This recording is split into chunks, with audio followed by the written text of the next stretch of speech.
Saatnya kita dengarkan Risalah Udara. Pesantren adalah lembaga pendidikan untuk para santri.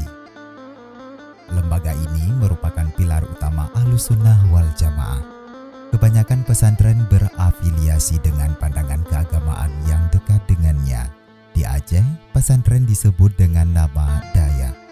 Di dalam pesantren terdapat 5 elemen pokok, yaitu pondok, masjid atau musalla, santri, pengajaran kitab-kitab Islam klasik atau kitab kuning, dan keberadaan kiai atau tengku.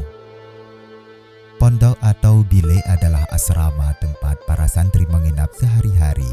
Masjid atau musalla adalah tempat ibadah dan pengajaran yang menjadi awal mula berkembangnya suatu pesantren. Sementara kitab klasik merupakan sumber pengetahuan khas pesantren yang diajarkan oleh guru-guru.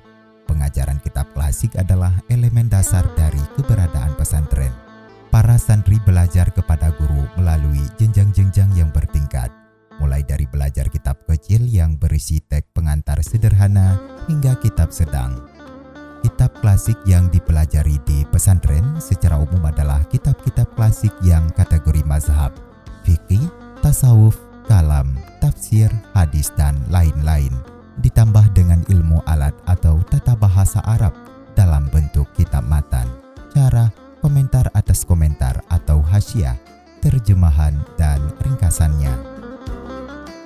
Proses penciptaan tata nilai yang dilakukan oleh pesantren meliputi 2 hal utama, yaitu peniruan dan pengekangan. Peniruan adalah usaha yang dilakukan terus-menerus secara sadar untuk memindahkan pola kehidupan para sahabat Nabi Muhammad SAW dan para ulama salaf ke dalam praktik kehidupan di pesantren. Sementara pengekangan adalah disiplin sosial yang ketat di pesantren, misalnya penghormatan pada guru. Hal-hal tersebut merupakan kultur yang secara unik dimiliki oleh pesantren, yang membedakannya dengan kultur di luar dirinya. Karena keunikannya itu, pesantren juga sering disebut sebagai sebuah subkultur. Secara sosiologis, subkultur minimal harus memiliki keunikan sendiri dalam aspek-aspek cara hidup yang dianut, pandangan hidup, dan tata nilai yang diikuti. Ketiga hal tersebut dimiliki oleh pesantren.